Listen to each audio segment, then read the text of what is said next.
Cette semaine à l'école, épisode 16 du 17 décembre 2025. Bonjour tout le monde, Carlo Cucaro avec vous. Très heureux de vous retrouver pour ce dernier épisode de l'année 2025. Pas de l'année scolaire, parce que je pense qu'on va se rendre à 40-45 cette année. Qui dit dernier épisode de l'année dit petit bilan.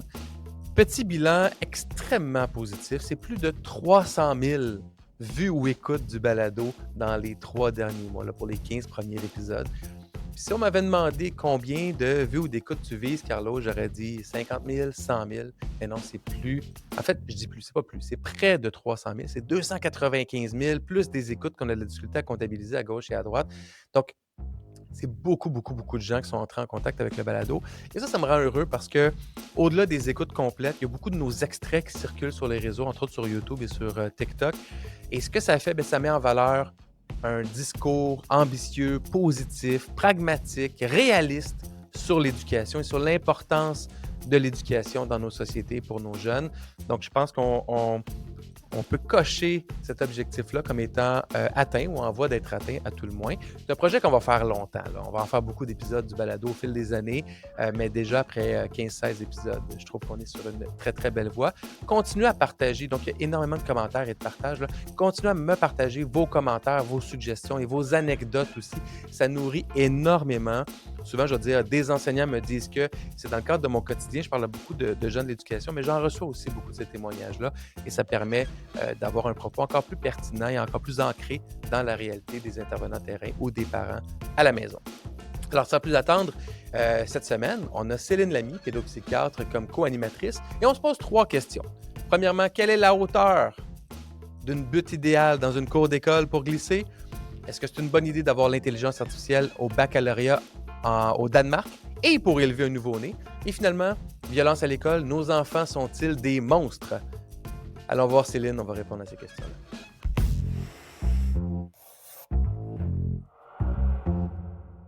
Cette semaine à l'école est une présentation des parcours parents. Être parent, ça demande beaucoup de ressources. Mais peu importe les défis que l'année scolaire amène, saviez-vous que vous avez accès au conseil des spécialistes les plus reconnus au Québec, sans délai d'attente? Les détails sur aidersonenfant.com.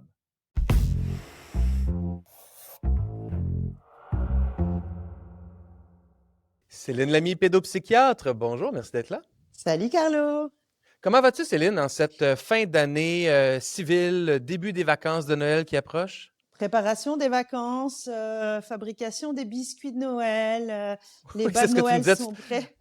Tu t'en vas dans la classe de ton garçon là, pour distribuer, comme par magie, des beaux biscuits. Ouais, j'ai fait 3 batchs de 3 fois 20 biscuits de Noël. Je suis ravie, non, vraiment. Je trouve ça très cool de voir aussi, Ouais. d'arriver en tant que parent dans la classe de ton enfant, puis de saisir un peu, tu sais, l'ambiance, puis de voir aussi comment ton coco te perçoit comme un éléphant Oui. dans un jeu de quilles. Je trouve ça toujours très intéressant. En tout cas, depuis 2 jours, il m'en parle.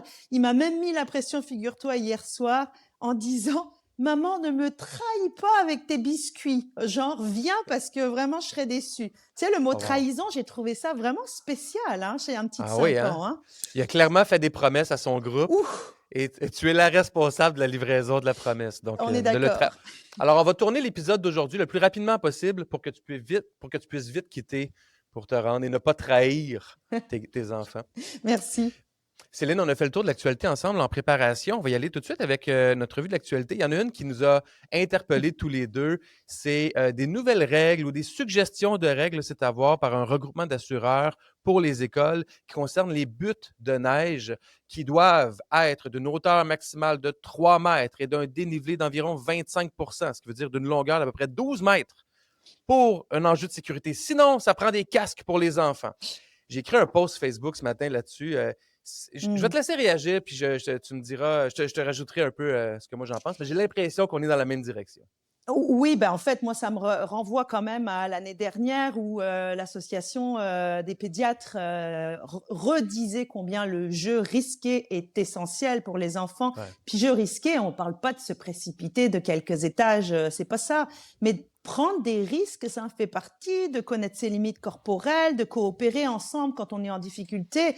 Moi, je trouve on est dans une société de l'asepsie et du non-risque. Mais c'est quoi la prochaine étape? Est-ce que les enfants, ça sera trop dangereux qu'ils sortent? Et est-ce qu'on les transférera de la maison à l'école dans des sortes de bus complètement capitonnés? On va pas Ben, c'est... s'étonner que les enfants, ils explosent à l'intérieur des Ben oui. classes, hein. Ben, en fait, c'est déjà ça qu'on fait, hein. On les Oui, transporte dans des bus capitonnés. oui, Il y a de la rentrée à la sortie de la maison, tout doit être le plus, entre guillemets, sécuritaire. tout Et à moi, fait. j'en ai beaucoup contre cette notion de Ah, sécurité oui, qui a le dos extrêmement large pour faire plein de choses, pour empêcher les enfants de faire du jeu risqué, de se chamailler au cas où il y aurait une blessure, au cas où il y aurait du chamaillage. Mais la réalité, c'est comme tu le dis, hein, si on veut que nos jeunes apprennent, ils vont apprendre dans l'action, dans tout à fait. l'essai-erreur, pas parce qu'on va leur dire tu dois agir comme ça, puis là, c'est comme un Hmm. logiciel informatique là, qu'on nourrit, puis du jour au lendemain, ils vont se transformer. C'est pas comme ça la vie. La vie, c'est dans Non. l'expérimentation, surtout d'un point de vue social.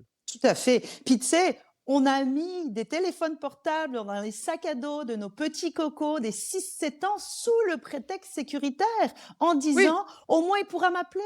Mais comme je le dis souvent, c'est le diable qu'on a mis dans leur poche. Puis c'est pas de la sécurité. La sécurité, c'est pas ça du tout. Non, c'est très très inquiétant. Je sais pas ouais. jusqu'où on va aller, Carlo. Je sais pas. Je sens, par rapport à cette nouvelle-là, une montée aux barricades quand même là, de beaucoup de gens du niveau de stupidité. Puis il faut le comprendre, les assureurs s'en foutent des enfants. Les assureurs s'en foutent du développement des enfants. Eux sont en mode monétaire. Tout Donc, à fait. comment est-ce qu'on peut diminuer le nombre de poursuites potentielles? Mais j'espère qu'on ne tombera pas dans le piège. Il y a des façons de mitiger tout ça. Il y a des façons d'outiller les adultes sur la cour d'école. Et j'invite nos auditeurs à aller écouter un épisode qu'on a fait, Égide Royer et moi, sur la réussite des garçons. Puis Mhm. un des points que Égide fait, c'est mettez plus d'hommes sur la cour d'école, vous allez voir, la cour d'école va mieux se gérer. Cette notion-là du jeu actif, du chamaillage entre garçons qui devient très, très lourd des fois dans les milieux scolaires, ne devrait pas l'être tant que ça. Laissons-les jouer, laissons-les s'amuser, laissons-les se chicaner, se réconcilier, recommencer. C'est ça l'enfance. On est bien d'accord. Deuxième nouvelle, d'un niveau d'absurde similaire, mais différent. On parle de technologie et on sait à quel point l'intelligence artificielle fait déjà partie de nos vies. Là, en 3 ans, la nouvelle version de ChatGPT de l'entreprise OpenAI, son fondateur et président, Sam Altman, a déclaré cette phrase qui nous a fait réagir. Je ne peux pas imaginer comment élever un nouveau-né sans ChatGPT. Comme Hmm. si les millénaires qui s'étaient écoulés avant avaient été faits dans l'erreur et sans aucun instinct maternel et paternel, jugement humain pour procéder, entre guillemets, à élever un nouveau-né. C'est d'un ridicule sans nom, là.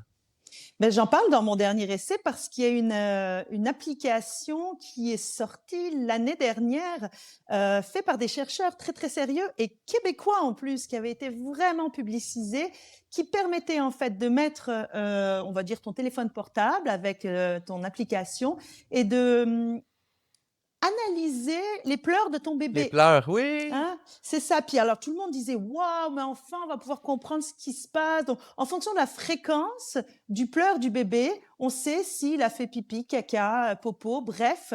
Mais on ne réalise pas le drame que ça fait sur l'attachement, parce que l'attachement, Mm. c'est être capable de s'accorder avec ce que l'enfant dit, fait, exprime, et de répondre à ses besoins de façon cohérente.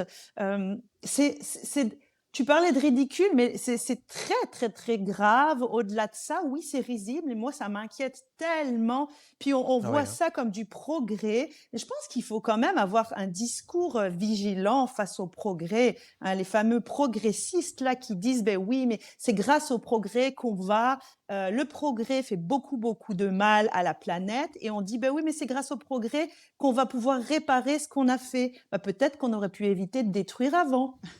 Mhm. Et c'est toute la notion, et peut-être que c'est là où tu vas emmener, du jugement. Cette Mmh. notion-là d'appliquer un jugement humain à une situation qui nous entoure. Et là, dans ce cas-ci, un enfant, il n'y a rien de plus humain qu'un nouveau-né, de cette connexion-là parent-enfant, que quand on se dit on va se baser sur la technologie pour analyser des pleurs Mmh. ou pour comprendre ce qui se passe, alors qu'on le vit, là, on est là avec l'enfant. Puis encore là, le parent apprend à devenir parent. Il y a beaucoup d'essais-erreurs dans tout ça. Mais si on met ça de côté, c'est un peu comme sur la cour d'école, on n'apprend rien. Exactement. Puis ça me fait dire quand même qu'il y a une détresse parentale Ouais, qui c'est est vrai. perçue par ces économistes-là, puis ces grands entrepreneurs. Ils savent sur quelle touche appuyer pour nous vendre leur bébelle. Donc ça parle encore une fois de la crise des liens, des parents qui sont isolés dans leur maison. On les laisse aller après 3 jours de l'accouchement, puis ils savent pas quoi faire, ils sont en détresse. Donc oui, s'il n'y a pas un village autour, un relais, ben oui, je peux comprendre que on demande à son chat préféré, ChatGPT. Les ados, ils font ça aussi maintenant. C'est assez terrible. Absolument. Certains me disent bon bah, j'adresse ça à ChatGPT, puis il m'aide à trouver des solutions. Mais qu'est-ce que ça dit de notre société où on n'est plus capable d'aller demander aux parents ou à un père ou à un grand-père? Il va falloir Ouais, vraiment qu'on ouais. se secoue rapidement. Alors, continuons dans l'intelligence artificielle. Au Oui. Danemark, c'est une vieille nouvelle du mois d'août dernier que j'ai découvert récemment, puis je pense que c'est important d'en parler parce qu'on parle beaucoup de technologie, d'intelligence artificielle et de progrès. L'intelligence artificielle au Danemark sera permise à certains cours de baccalauréat, entre autres lors des épreuves orales d'anglais. Je trouve ça extrêmement intéressant parce que heureusement, malheureusement, l'intelligence artificielle va faire partie de nos vies, le fait déjà énormément, là, tu viens de le mentionner. Donc, il faut apprendre à l'utiliser, apprendre à bien l'utiliser. Et le milieu scolaire est toujours à la traîne. Donc, d'avoir des expérimentations comme ça dans des cours, je ne sais pas si je peux dire moins importants, mais peut-être qui auront moins d'impact peut-être sur le cheminement de l'enfant est essentiel. On a besoin d'un milieu scolaire qui est aussi dans l'essai-erreur pour apprendre, se moderniser et s'adapter. Et j'aime beaucoup cette nouvelle-là. Mais oui, puis ça me permet de rebondir peut-être sur l'étoile de la semaine, Oui, vas-y. parce que je voudrais mettre en avant justement, c'est très en lien, le ciel, c'est le centre d'intelligence émotionnelle en ligne qui est co-dirigé par Emmanuelle Parent, qui est doctorante dans le domaine, qui a écrit un livre chez Ecosociété à ce sujet.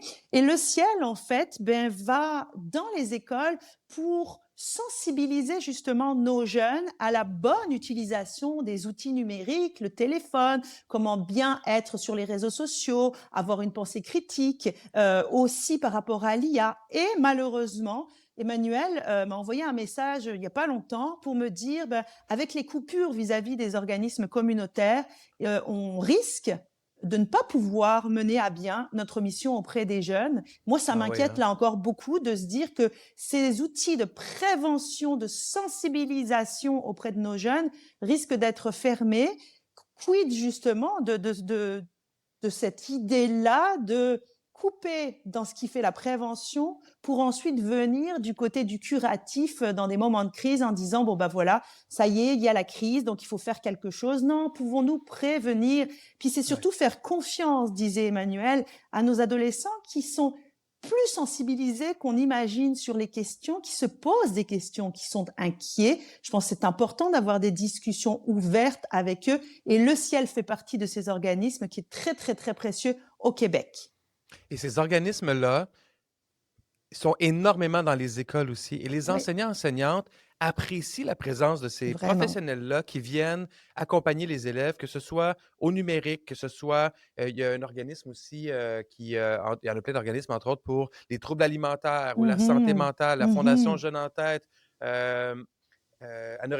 ANEB Québec, Anorexie Boulimie Québec. Il y en a plus. Oui, c'est ça. Il y en a plusieurs. Ils sont extrêmement utiles. Et là, toutes ces coupures-là, fait qu'il y a encore moins de ressources dans les écoles pour C'est outiller ça. les enseignants, pour Ouais. outiller les élèves. Donc, c'est dramatique. Donc, parfait. Écoute, dans l'actualité cette semaine, il y avait aussi tout ce qui touchait la violence à l'école. Et c'est le Mhm. thème qu'on va aborder ensemble. On fait ça dans 30 secondes.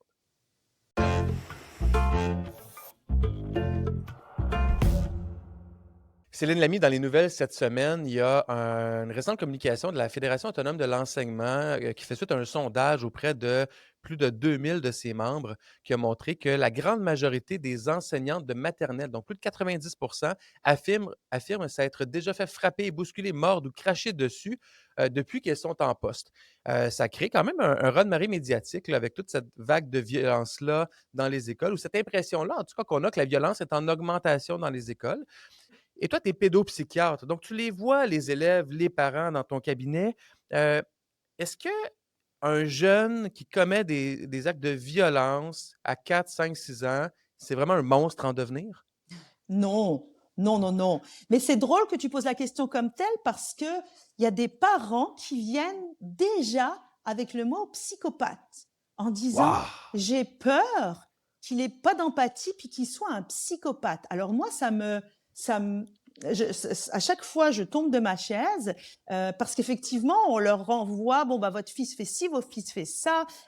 Donc, les parents, évidemment, bah, ça les angoisse. Et évidemment, non, il n'y a pas Ouais, de monstre en devenir. Il faut quand même se rappeler que jusqu'à 5 ans, l'enfant qui apprend la socialisation, puis qui n'est pas encore dans un rapport d'empathie, de reconnaissance de l'autre, ben oui, effectivement, il va être impulsif, il va être mu par l'immédiateté, le désir d'avoir, dans une forme aussi un petit peu de toute puissance mégalomaniaque. Ça, c'est mhm, tous les enfants, partout, c'est universel, ça fonctionne comme ça. La conscience de l'autre, elle apparaît petit à petit. Alors, c'est sûr que quand l'autre fait effraction dans son monde, ben, l'enfant, il est parfois réactif. Donc ça fait partie du ouais, développement. Et les réactions, ben, c'est sûr, ça va de je te pousse à je te mords, etc. Donc ça, déjà, il y a quand même quelque chose de physiologique. C'est pas un petit monstre en devenir, ça c'est certain. Maintenant, est-ce que les enfants ont peut-être la mèche plus courte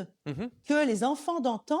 Ça, c'est une excellente question. La première chose, c'est est-ce que les enfants de maintenant sont les mêmes que ceux d'avant? C'est très clair que non. Les enfants sont ultra stimulés, on en a encore parlé tantôt, sur les ouais, écrans, etc. Ils vont de moins en moins dehors. Ils sont très stimulés par des choses de court terme, Carlo. C'est-à-dire que si on regarde sur les écrans, c'est des séquences qui vont très vite, de quelques ouais, minutes, ce qui fait qu'ils sont habitués à switcher rapidement dans ouais, les ouais. activités. Alors, il est certain que lorsque un adulte leur demande de se poser, d'être dans une temporalité, d'attendre, ben, ces enfants ne sont pas habitués à cela et donc Non. peuvent réagir. Je ne dis pas que la réaction est normale, mais il faut voir effectivement que leur fonctionnement cérébral, j'ai envie de dire, n'est plus le même que celui d'avant. On en a déjà parlé ensemble. Est-ce que tu sens Oui. que les jeunes d'aujourd'hui sont un petit peu plus et le centre de l'univers de leur famille et parfois sous un couvert de bienveillance, finalement, je dis couvert dans le sens, on sait que c'est pas de la bienveillance, on en a parlé souvent ensemble, j'encourage les gens à aller écouter l'épisode qu'on a fait sur le sujet, mais sous le couvert d'une forme de bienveillance ou d'une incompétence parentale, on les laisse faire tout ce qu'ils veulent. Donc, ils arrivent à l'école habitués d'être le centre de l'attention, mais là, il y a 15 autres élèves, habitués d'avoir tout ce qu'ils veulent, et là, non, ils peuvent pas avoir tout ce qu'ils veulent, et ça crée peut-être ces explosions-là un peu plus fréquentes qu'on avait avant? Ben, ce qui est manifeste, c'est que sous couvert justement d'une éducation dite positive ou bienveillante qui n'est pas comprise par tous les parents, certains sont très mal à l'aise avec l'idée de faire vivre des frustrations à leurs Mhm. enfants, des émotions inconfortables ou négatives, et donc vont toujours marcher sur des œufs ou accéder aux demandes des enfants. Il y en a Ouais, plein dans mon bureau qui je dois expliquer, mais vous savez, il faut poser un cadre et des limites. La bienveillance, c'est être le garant du cadre et des limites. L'autorité, ce n'est pas mal. Ce qui est compliqué, c'est l'autoritarisme, c'est la domination, c'est la coercition. L'autorité, faire autorité, c'est nécessaire. C'est pas être autoritaire, mais faire autorité, c'est faire cadre et faire limite. Donc c'est ça, c'est qu'il faut des fois reprendre, et c'est souvent tard, c'est à l'adolescence, l'idée que, ben oui, il va falloir apprendre à frustrer votre enfant, dans le sens de pas volontairement, mais lui dire, ouais. attends, je suis occupé, ou pas maintenant, parce que c'est sûr, dans ce cas-là, s'il se trouve face à un adulte qui ne fonctionne pas comme le parent et va demander justement voilà, un petit peu de temps ou de partager l'attention, l'enfant, il est déstabilisé et il réagit. Donc, est-ce que c'est la faute de l'enfant? Est-ce que c'est la faute du parent? J'ai envie de dire, c'est la faute à la société aussi, qui fonctionne beaucoup dans l'immédiateté. Hein. On parle des Ouais. enfants, mais on est aussi là-dedans. Tu sais, quand on n'a pas ce qu'on veut rapidement, au Oui. téléphone, face à l'administration, la personne ne répond pas forcément. On voit bien que ça monte en escalade parce qu'il y a une insatisfaction plus rapide. C'est très Et sociétal, en fait. et nos cerveaux sont théoriquement matures, ceux de Oui, des adultes. Donc imaginons un enfant de 4, 5, 6 ans. complètement. Tu parles d'autorité, Céline. C'est un concept qui, à mon avis, est mal compris ou peut-être même galvaudé en contexte scolaire. Des Mhm. fois, on espérait, ou les enseignants espéraient, ou les directions d'école espéraient que tout le monde respecte l'autorité de l'enseignant comme étant un droit inné et acquis et inébranlable. J'ai goût de te demander, ben, moi je crois pas à ça, là. Je crois que l'autorité, ça se développe, ça Oui. s'entretient beaucoup plus par la gentillesse, l'amour. que par la peur et par la colère et par les conséquences.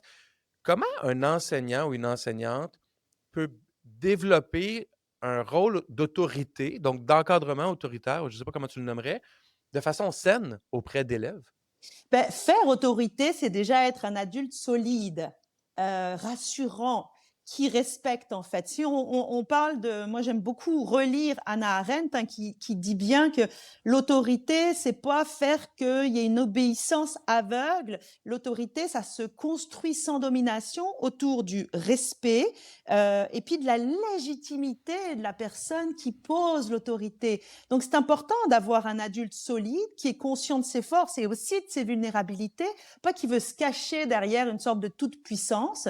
Et puis un adulte, pour moi, qui fait autorité, c'est-à-dire qui pose un cadre et des limites, il faut déjà qu'il en soit convaincu que c'est important. Il faut aussi qu'il ait intégré la notion d'attachement. Je le redis ad nauseam, mais il est important de créer une dynamique et une relation avec l'enfant qui va se sentir en sécurité et qui va pouvoir se déposer à la fois psychiquement et cognitivement auprès de cet adulte solide. Donc faire autorité, c'est être solide, avoir conscience de l'attachement, mais pas être perché dans une position un petit peu de supériorité ou de domination, puis d'avoir un rapport punitif en permanence en disant bah, si tu fais pas ça, alors.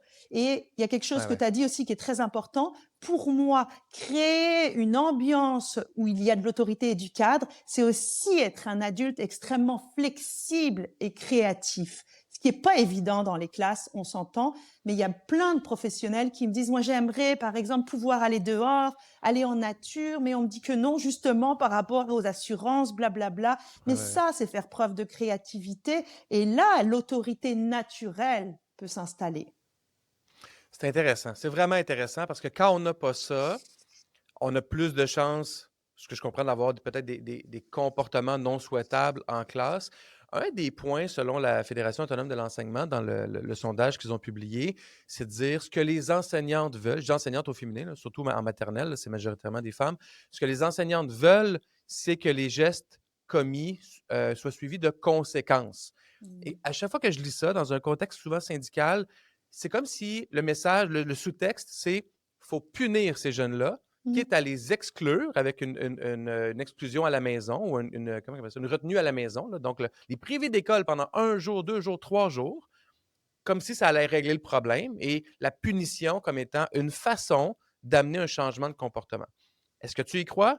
Et Mais sinon, on non, ferait quoi? là, si on regarde les neurosciences affectives, c'est très clair, ça ne fonctionne pas, l'enfant, il ne comprend pas. C'est-à-dire qu'on va apposer un geste punitif face à quelque chose qu'il a mis en place, mais sans reprendre les choses. Puis le problème de ça, moi, j'ai des cocos qui sont régulièrement mis à l'écart du groupe par rapport à cela. Puis j'ai découvert, et il y a des parents qui ont découvert que leur enfant passait les cours de récréation dans un gymnase, tout seul, assis sur une chaise, sans rien. Qu'est-ce que tu veux qu'ils comprennent? Puis ça a duré des semaines et des semaines et des semaines avant que le gamin puisse le dire. C'est-à-dire que lui passait donc son temps tout seul, puis un adulte venait le voir des fois en disant « Est-ce que tu as compris ?» Puis après, on le remet en classe avec le groupe et on s'étonne qu'il répète encore une fois. Ça ne fait pas de sens. Non, non, cette idée de punition par l'exclusion du groupe, il faut reprendre effectivement avec l'enfant, puis il faut comprendre, c'est toujours pareil. Qu'est-ce qu'il y a derrière le comportement? On dit, oui, c'est des petits enfants monstrueux, mais un enfant monstrueux, ça n'existe pas. On ne naît pas monstrueux. On développe des comportements parce qu'on est anxieux, parce que oui, on n'a pas de cadre peut-être et de limite, parce qu'on vit soi-même des violences à la maison. Mais imagine justement ce gamin qu'on punit ou qu'on exclut, qui lui-même se fait cogner à la maison, et on l'exclut, sans même lui laisser la possibilité de dire « Hey, je vis des choses à la maison ». Mais qu'est-ce qu'on ne comprend pas dans cette question du lien et d'accueillir l'enfant dans ce qu'il vit? Et quand on...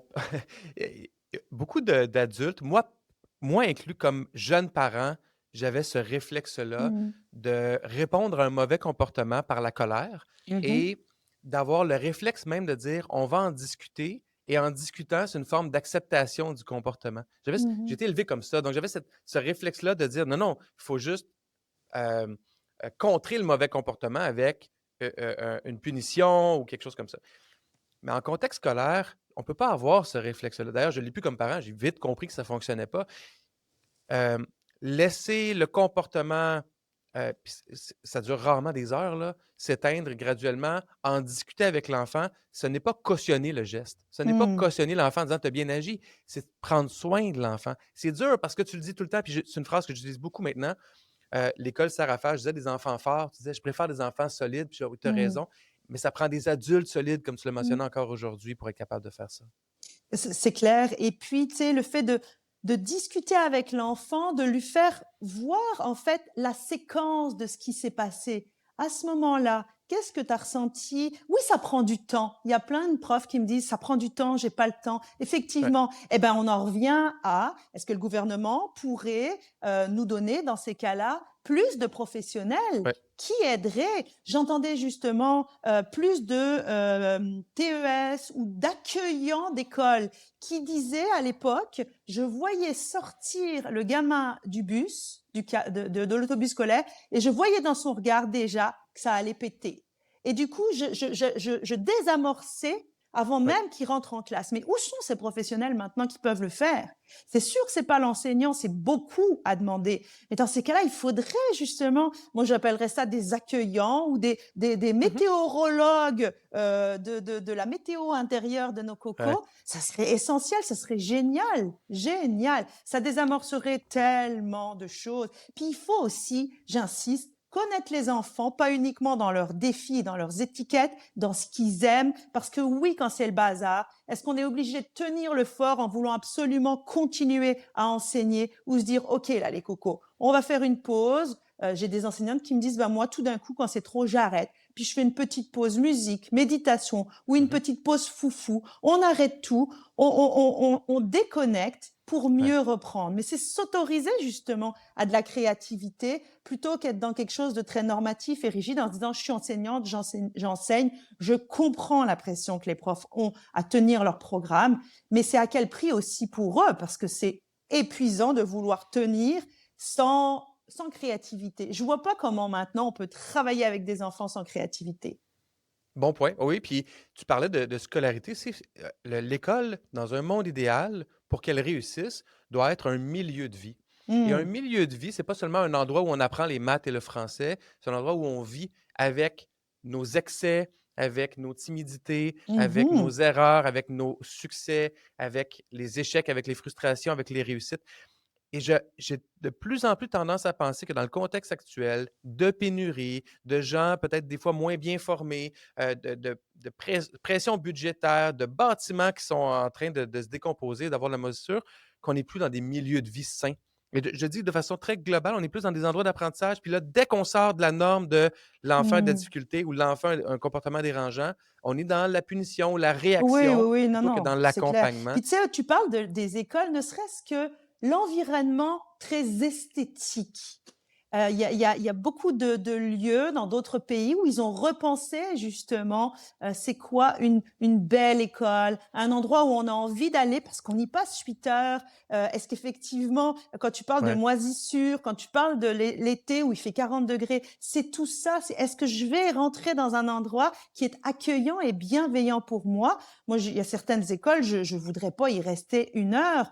Tu sais, ça sent pas bon, il y a des néons partout. Je veux dire, il y a un vrai Ben non. effort de retravailler, ne serait-ce que cette enveloppe très esthétique. Les gens pourraient dire, bah voyons donc, une école, c'est une école. Non, tu l'as dit, c'est un lieu de vie et de vivre ensemble. Ben, quand tu arrives dans un taudis, t'as pas envie de prendre soin au sens large. Et juste pour rajouter une couche, on en a parlé dans d'autres épisodes, plus l'école, pour des faux enjeux de sécurité, s'isole sur elle-même Mm. en repoussant tout adulte qui n'est pas un employé, parce que c'est ça qui est fait dans les écoles actuellement. On repousse tout le monde, ça prend une enquête de Mm. sécurité, puis même là, on ne les veut pas, les parents, à l'école. Dans les faits, là, quand les parents vont chercher leur enfant au service de garde, Mm. c'est quelqu'un avec un walkie-talkie qui appelle un autre intervenant qui va chercher l'enfant, comme en prison. C'est le même système, là. On ne veut pas que les Mm. adultes rentrent. Mais plus on s'isole sur soi-même, pire est le climat. Pire se sentent les enfants, Oui, pire se sentent les complètement. adultes. Ouvrons les écoles sur la communauté. Oui, Il y a des enjeux de complètement. sécurité qui sont facilement encadrables et ça peut être que bénéfique justement pour cette notion-là d'humanité. Ce sont des humains qui aident des humains, qui vivent Oui. dans un monde d'humains.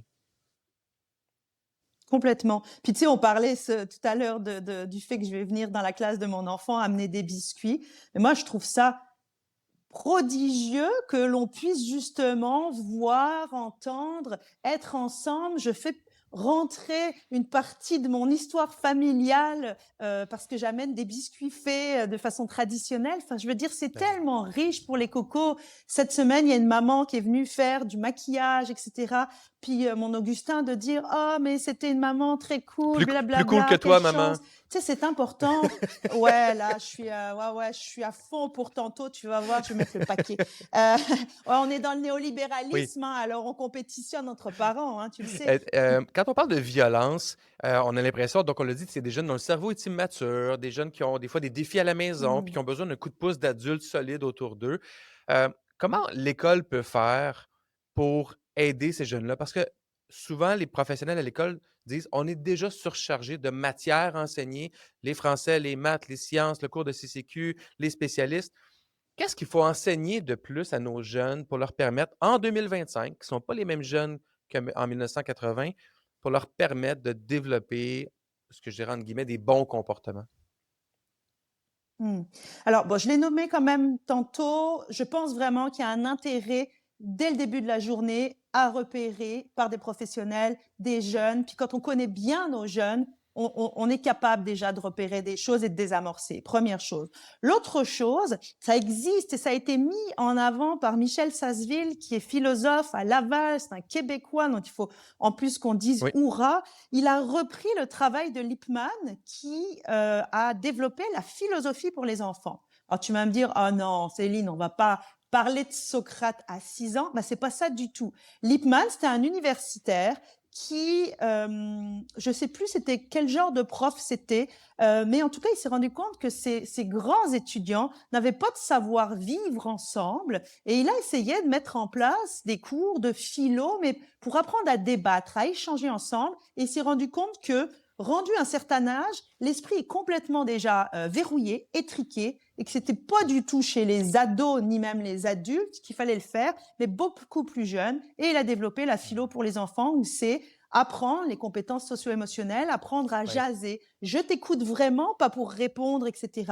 Et Michel Sasseville, lui, il a repris ça en le rendant encore beaucoup plus sexy, parce que Lippmann lui disait, ça doit se baser sur des livres, puis on doit échanger sur des sujets précis. Sasseville, lui, il dit, non, non, on prend ce qui vient avec l'enfant, puis on est des adultes qui accueillons la parole et on échange là-dessus. Je crois vraiment que le retour de ce qu'on appelle les Mhm. humanités à l'école, donc c'est-à-dire, oui, la philo, la socio, l'anthropo, etc., est essentiel, en fait, pour nos enfants. C'est très, très, très important. Je ferai des entrevues sur ce sujet-là en 2026. Isabelle, ma femme est enseignante à l'école Mm. primaire, 5e, 6e année. Elle a eu un atelier de philosophie, donc d'un organisme externe. C'était gratuit pour l'école parce qu'il y avait un Mm. financement, probablement du gouvernement ou d'autres donateurs, d'une personne spécialisée en philosophie pour les jeunes qui est venue en classe la semaine dernière. Et elle me disait justement, Isabelle, à quel point c'était extraordinaire. Puis pour donner une image aux Ouais. gens, puis j'étais pas sur place, évidemment, ça peut être aussi simple que les enfants s'assoient en cercle et donc se regardent tous.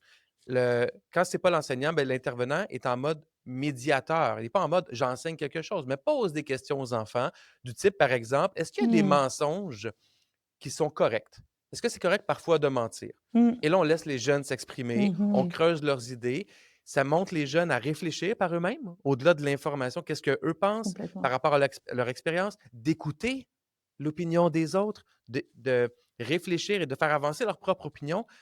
Juste ça, dans une famille de 5 autour de la table, on peut parler pendant 3 heures de ce sujet-là. Donc, imaginez une classe, Ah, à c'est quel point ça génial. peut être Ouais. riche. Non, non, c'est génial. C'est génial. Une autre piste aussi, Carlo, au-delà de remettre les humanités dans les classes, c'est le rapport au vivant et à la Ouais. nature.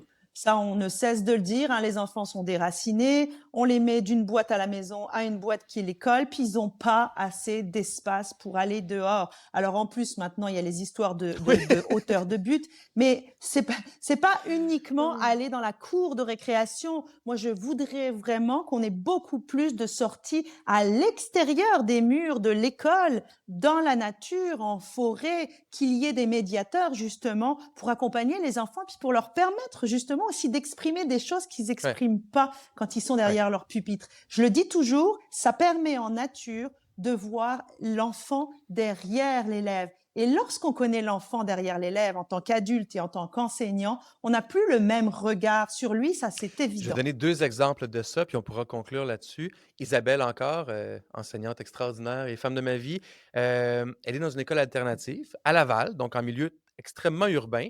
Un élève fait donc beaucoup de pédagogie par projet. Les élèves développent des projets, c'est génial pour leur motivation. Passionné des oiseaux, a fait une présentation sur les oiseaux et voulait amener les élèves dans un marais situé à 8 minutes de voiture de l'école. A fait tout ça. 4 ou 5 parents qui faisaient du covoiturage d'élèves se sont rendus sur place et de façon magique, j'exagère là, ici, là, les oiseaux venaient se nourrir dans la main des élèves. On est en Mmh. milieu urbain à 8 minutes. L'élève est un élève qui a des défis, comme tous les élèves, cela dit, mais un élève à défi qui a vécu un moment extraordinaire. Les autres élèves de la classe ont appris à connaître leurs collègues, ont vécu Oui, aussi un moment extraordinaire en nature. Donc, c'est une une anecdote, mais qui illustre très, très bien.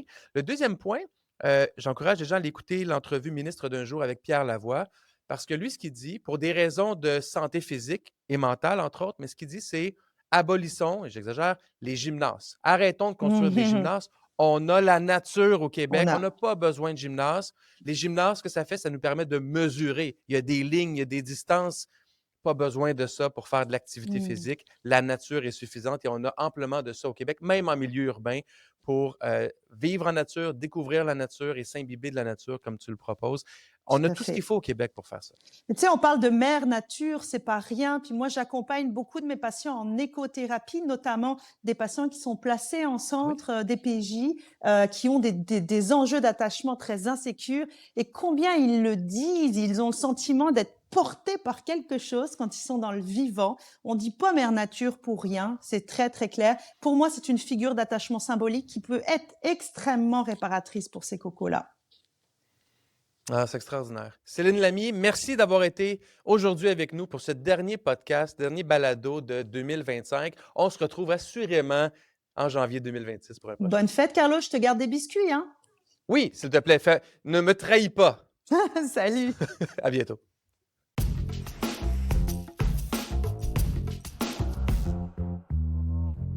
Voilà, c'est tout pour cet épisode de cette semaine à l'école, épisode chargé. Le thème était lourd, mais comme à l'habitude, en tout cas, je suis assez fier de ce qu'on fait. J'ai l'impression qu'on l'aborde d'une façon vraie, euh, ambitieuse, puis en même temps, ben, on se cache pas la tête dans le sable par rapport aux défis qu'on a comme société. Si vous n'êtes pas d'accord avec les opinions ou les informations émises, go, partagez-moi ça. Ça va me faire plaisir de vous lire et de mettre de l'avant aussi les opinions différentes qui peuvent exister dans le réseau. Continuez de nous suivre sur les différentes plateformes, YouTube, sur la chaîne Carlo Cuccaro, TikTok, même chose, sur mon Facebook. C'est là que je partage le plus les contenus du balado cette semaine à l'école. Merci à mes 6 co-animateurs et co-animatrices qui ont été là pour les 16 premiers épisodes de la saison. Égide Royer, Céline Lamy, Simon Duguay, Marc-André Girard, Nancy Goyette et Caroline Poiré. Ils vont tous être de retour en 2026 avec plein de nouveautés aussi. Partagez-moi vos idées de thèmes, vos anecdotes. Ça nourrit la suite des choses. Et avant de vous laisser, je vais vous souhaiter un très, très joyeux temps des fêtes. On dit souvent, moi j'aime ça dire prenez soin de vous ou prends soin de vous à des proches. On ne sait pas trop ce que ça veut dire tout le temps. Des fois, c'est juste de prendre 3 grandes respirations. Des fois, c'est de prendre une marche. Puis des fois, c'est d'avoir un bon repas avec des amis ou des gens qu'on aime. Peu importe ce qui vous fait du bien, faites-le. Mais visez la simplicité, la nature, les humains. Avec ça, on ne se trompe jamais. Je pense que Céline Lamy serait d'accord avec moi. Prenez soin de vous. On se retrouve début 2026. Bye tout le monde.